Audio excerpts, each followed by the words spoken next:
Hi everybody, it is April and I am in my craft room, and today you are going to flip over this tumbler block. Last month I went to a one-stop shop hop in Elizabethtown, Kentucky, and I found a really cool block. Here is the tumbler block. I don't know if you can see it very well. It's very clear. It is shaped like this, and this block fits in this ruler, or this little ruler fits in this bigger ruler. And you can use either one to make your tumbler blocks. This is kind of what your quilt can look like. It is by sewingthegoodlife.com, and there are directions that come along with it.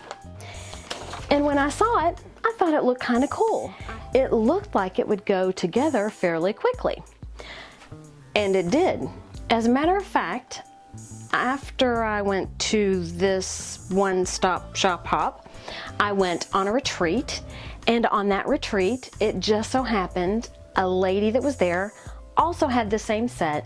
She made a quilt using both. She made a quilt, a baby quilt with the smaller tumbler block, and then made another quilt using the large tumbler block. Now, this was a fat quarter bundle that I got from Sewing and Vacuum Authority. I will put a link below. I'll also put a link to the sewingthegoodlife.com in the description of this video. What you can do is take a fat quarter, like this, fold it into 4 pieces, or I guess quarter size. Take your ruler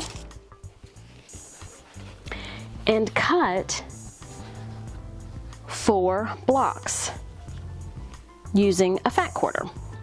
I took the Tula pink fat quarter bundle that I had purchased. I cut 4 square, okay, the reason that shook was because I have a cat that's helping me shoot videos. Maxine wants to take over Oliver's stardom. I took fat quarter,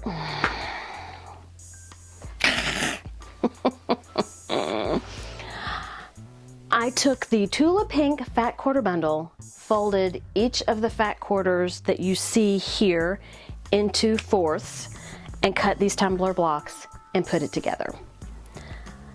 I really like the way it turned out. I decided that I should do something with the tumbler block and a panel because I love panels. What I chose was the Grinch. I'm going to put tumbler blocks around the Grinch. And you might be wondering about this edge. The quilt that I saw that they had done at the one-stop shop hop, say that 5 times really fast, they didn't get rid of this edge. They just bound it that way, which was kind of cool. It gave it a unique look. And I may do the same thing with this, but in order to put this next to the tumbler blocks, I will have to trim straight down. And it looks good that way too. Annette, who used this ruler, actually did cut the edge of her quilt to be straight, and it looked really good. All right, so let's take the Grinch. I have some coordinating fabrics. I will show you how I cut out the blocks with the tumbler ruler. Let's get this thing done. Maxine is going to help me, evidently. This fabric, which is from the Grinch collection by Robert Kaufman, How the Grinch Stole Christmas, is what I plan on using for the majority of my tumbler blocks. So we've got some directional fabric that we will want to take into consideration when we cut our tumbler blocks. So I've got Max, and I have different colors of stars.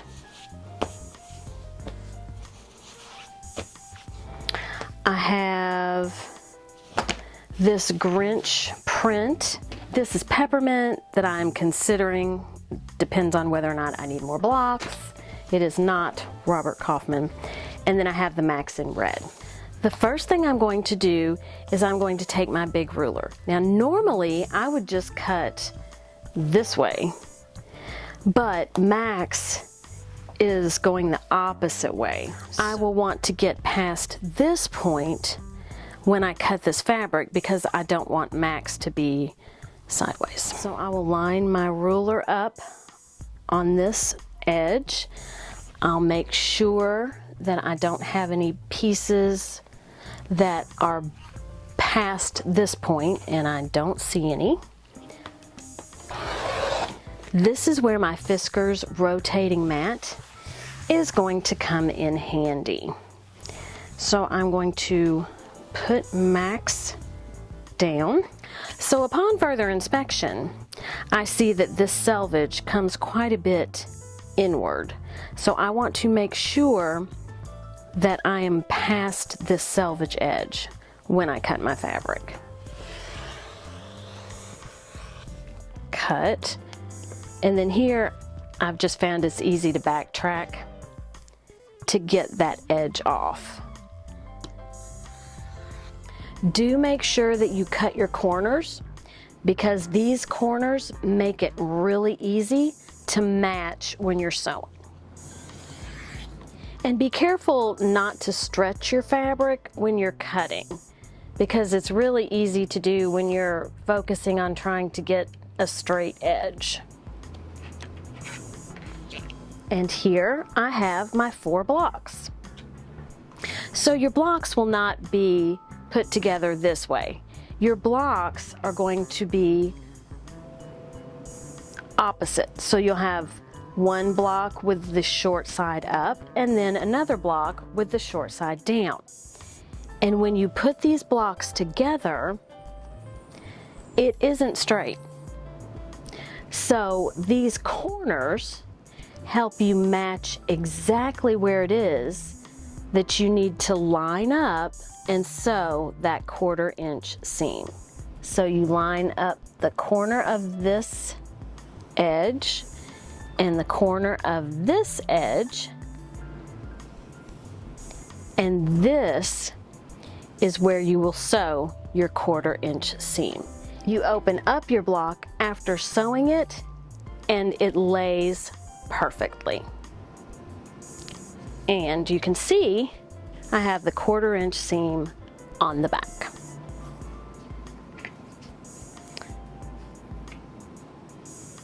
So what I'm going to do now is I'm going to take all of my different pieces of fabric and cut them into tumbler blocks, and then I will come back and we will arrange them on the design wall to see the best arrangement to go around the Grinch.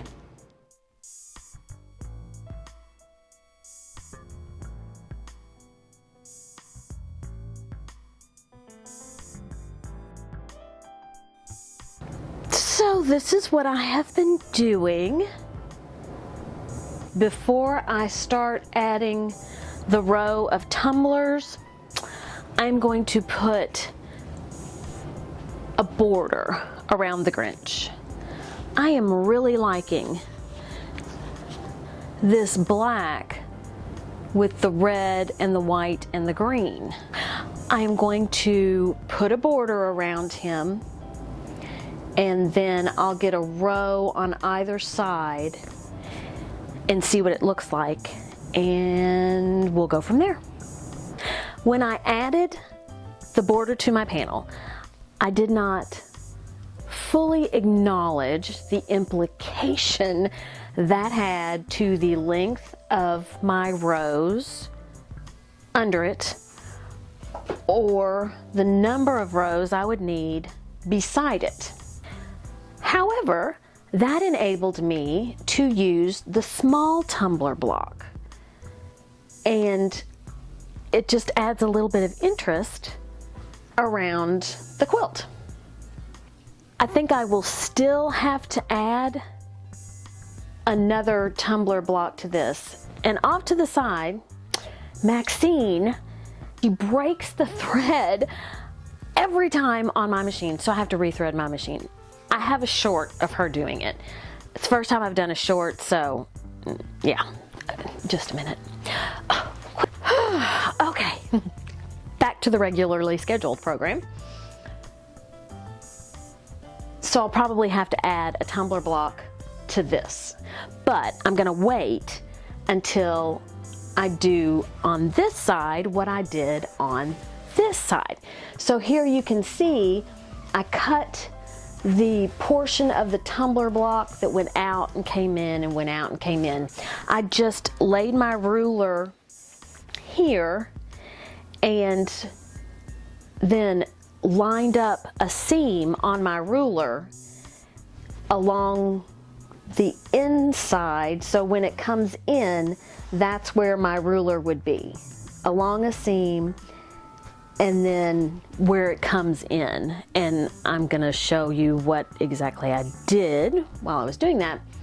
So then I attached the straight edge to the edge of my panel, or to the border. What I ended up doing is I actually took a 1/2 inch off the bottom and a side of my border. Honestly, I couldn't tell you which one it was. And then I thought, you know, I'm gonna stop there and see how it goes. And I think I'm okay. So I'm going to add the rest of my rows and my side, and we'll see how it looks when it's complete. My quilt top is complete. It ended up being quite a bit larger than what I expected. I did have to straighten the sides of the quilt. I really did want that, not scalloped edge, but the little inverts, you know, in the different places. But once I got down to these little blocks, there was no way that it was going to stay the same. There probably was a way that it could have been done, but I couldn't think of it at the time, so I made the sides straight.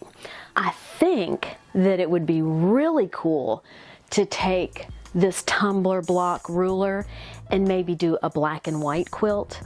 And I think if you put the blocks just right, you might even be able to get some kind of illusion within the quilt. You know how some of those quilts look like they're actually rounded or whatever. So anyway, I think I will be using this tumbler block again.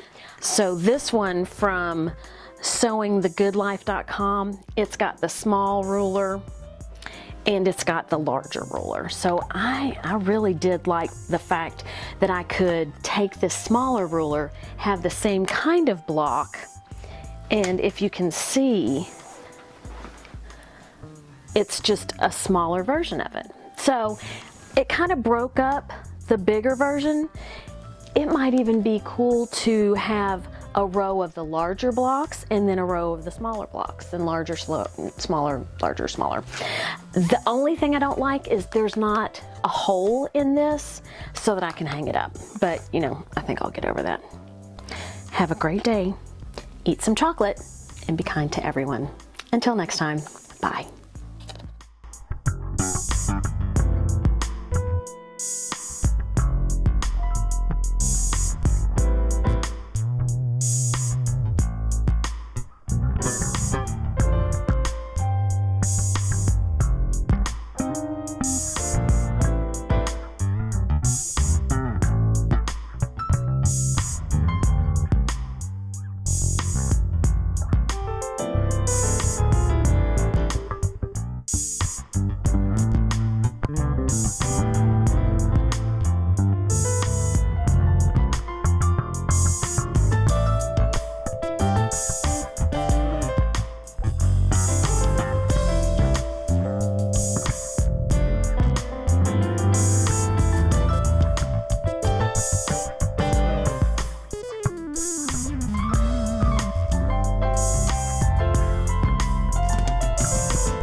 It is a sad day in April's craft room.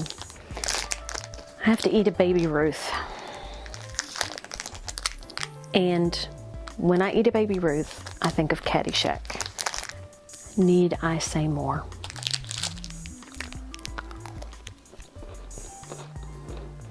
It's still a good candy bar though. It looked like it should go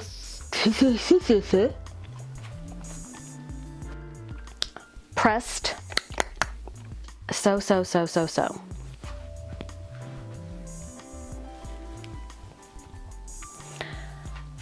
Who made this particular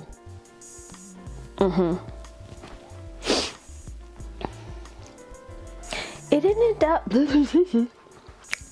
there was no way to keep it what's the word?